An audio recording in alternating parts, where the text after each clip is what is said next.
Europe 1 Soir Week-end. 19h, 21h, Pascal Delatour du Pin. Il est 19h30 sur Europe 1, c'est Europe 1 Soir Week-end, 19h, 21h. Bonsoir, Maître Zimré. Bonsoir.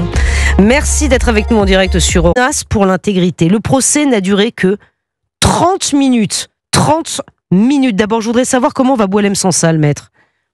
C'est difficile de savoir parce que depuis plusieurs semaines, nous sommes privés de tout contact avec lui. Et en soi, c'est un problème. D'ailleurs, comme vous le savez peut-être, je n'ai jamais pu le rencontrer parce que j'ai jamais eu le visa qui m'aurait permis de faire mon travail à ses côtés. C'est un scandale, ça, Maître. Est-ce que c'est un scandale, ça enfreint les règles internationales? Que peut-on faire contre ça, Maître Zimré? C'est une violation de toutes les règles et tous les traités, en effet, ratifiés par le Japon, par l'Algérie. C'est l'habitude de se vous avez heurter à plusieurs des pays dossiers qui violent les droits de l'homme dans d'autres dossiers. Ratifié par l'Algérie et néanmoins violé par ce pays, bafoué par ce pays. Ce sont des textes qui définissent ce qu'est un procès équitable. Et il ne peut pas y avoir de procès équitable, c'est-à-dire de procès juste, sans droit de la défense.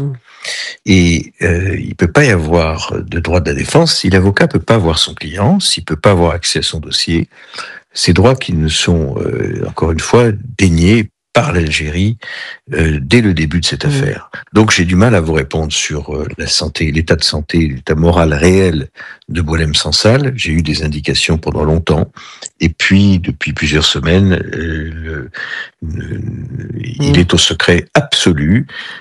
Ses proches font l'objet d'une intimidation, en sorte que c'est beaucoup plus difficile d'avoir des nouvelles. Vous aussi, Maître Zimré, vous avez été victime d'intimidation ?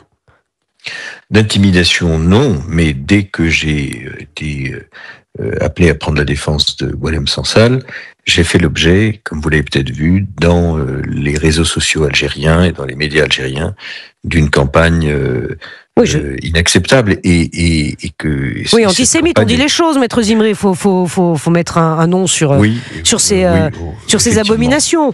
Parce que on va dire aux auditeurs d'Europe 1, quand même, on lui a déconseillé, d'avoir un avocat juif. Ce sont les mots qui ont été employés, Maître Zimré. C'est absolument abominable. C'est odieux. Et vous continuez évidemment de le défendre. Est-ce que vous pensez que c'est pour cette raison qu'on vous a empêché, parce que poussons évidemment l'horreur jusque-là, d'échanger avec votre client ? Écoutez, je ne sais pas. Je pense que oui, il y a une simultanéité de cette campagne contre moi et puis de l'interdiction de pénétrer le territoire algérien et qui évidemment, on ne peut que faire le rapprochement. Mais vous me disiez, qu'est-ce qu'on peut faire face à ce déni des droits fondamentaux, cette violation des traités par l'Algérie? Ce que nous avons fait, avec mon équipe la semaine dernière, nous avons saisi le Haut Commissariat aux droits de l'homme des Nations Unies, où il y a ce qu'on appelle des procédures spéciales, qui sont des voies de recours ouvertes à des particuliers, des saisines des rapporteurs spéciaux, de groupes de travail sur les détention arbitraire, parce que au fond, lorsque il n'y a pas de justice, et vous l'avez dit, ce procès est un procès fantôme, c'est un procès expéditif, un simulacre de procès. Sans défense. Ça n'a rien à voir avec l'idée que chacun peut se faire de la justice. Lorsqu'il n'y a pas de justice, la détention, elle est arbitraire. Je pense avec une certaine émotion à tout ce qu'il a fallu dans l'histoire de l'humanité, de souffrance, de protestation, d'injustice, pour qu'un jour le monde rédige et signe la Déclaration universelle des droits de l'homme, pour que les États ratifient le pacte international des droits civils et politiques qui consacre le droit au procès équitable, qui a encore une fois été ratifié par l'Algérie. Qui ne respecte pas ses engagements. Mais que fait la France? Emmanuel Macron, hier à Bruxelles, a déclaré souhaiter une issue rapide avec la libération évidemment de Boualem Sansal. Il a déclaré être confiant, je cite, dans la clairvoyance du président Tebboune. Est-ce que vous comprenez ces mots? Est-ce que vous partagez le point de vue du chef de l'État? La France, je pense que les autorités font ce qu'elles peuvent dans une situation où, à travers Boualem Sansal, ce que l'Algérie cherche à atteindre, c'est précisément la France. Donc, nous sommes dans cette situation-là. Il ne faut pas se faire d'illusions. La France pour ce qu'elle est, la France aussi pour ce qu'elle représente. Et notamment en matière de liberté, en matière d'idéal, de laïcité. C'est ça aussi dont l'incarcération arbitraire et lâche de Boualem Sansal porte la marque. Donc oui, je pense que les autorités font ce qu'elles peuvent, avec une marge de manœuvre illimitée, et avec chacun dans le gouvernement et dans les autorités, avec son style différent. Mais dans un premier temps, beaucoup a été fait pour laisser sa chance, fut-elle Maître Zimré, pardon, excusez-moi, à la diplomatie. Puis votre maintenant, sentiment je pense personnel, qu'on change de ton, et c'est bien aussi, parce qu'on se rend compte que ça ne marche pas. Maître Zimré, votre sentiment personnel, dites-nous, est-ce que vous pensez que le procès pourrait avoir une issue favorable, c'est-à-dire que le jugement sera rendu le 27 mars, peut-on espérer la libération de Boualem Sansal ? D'abord, il faut l'espérer, il faut le rappeler que Boualem Sansal est innocent, et que de ce dont on l'accuse, il est totalement innocent.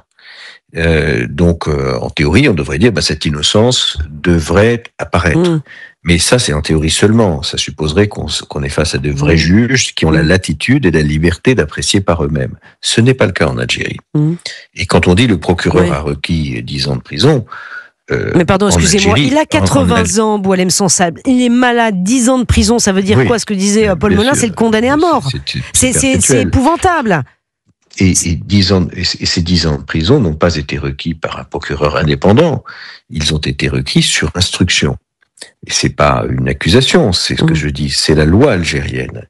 C'est que le parquet n'est pas indépendant. Donc autrement dit, ces 10 ans de prison, c'est pas une proposition de sanction judiciaire, c'est la demande du gouvernement et des autorités algériennes. Il faut pas se raconter l'histoire. Ces 10 ans de prison requis, c'est 10 ans demandés par le gouvernement algérien. Donc oui, je suis inquiet sur l'issue de ce procès, parce qu'il n'a pas pu se défendre, parce que, comme vous l'avez dit, il est expéditif, parce qu'il ne répond pas aux normes élémentaires, minimales d'un procès équitable, et qui justifie pleinement que les Nations Unies se penchent rapidement sur le cas de Boualem Sansal, et après les Nations Unies, les autres grandes organisations internationales auquel mais ça prend du temps, ça, Maître Zimré, il y a eu l'urgence. Oui, mais il y a des procédures urgentes et nous ferons en sorte qu'ils se prononcent rapidement. Bon, parce que vous avez déposé une plainte contre l'Algérie devant le commissariat aux droits de l'homme, effectivement, de l'ONU, pour détention arbitraire. C'en est où, cette plainte, maître? J'espère qu'elle va avancer rapidement et que l'Algérie rendra des comptes à la communauté internationale, parce que, encore une fois, il y a une dimension dans cette arrestation, dans cette séquestration arbitraire, dans cet enlèvement. Mais en fait, c'est un otage. Il y a une dimension qui est universelle et qui concerne tous ceux qui, dans le monde, sont attachés aux libertés. Mais je suis d'accord, Maître Zimré, franchement, votre client, c'est un otage, aujourd'hui. C'est l'otage d'un pays, c'est le bouc émissaire d'une relation qui est très dégradée entre la France et l'Algérie. Est-ce que la France fait ce qu'il faut? Oui, vous dites oui, Maître Zimré. Je vous ai répondu, je pense que la France fait ce qu'elle peut. Oui. Et votre visa, est-ce que vous pensez l'avoir un jour, pour vous rendre en Algérie et pouvoir échanger avec votre client? Écoutez, j'ai longtemps espéré l'avoir. J'ai pour cela beaucoup pris sur moi. J'ai fait preuve de beaucoup de pondération, de mesure, de modération.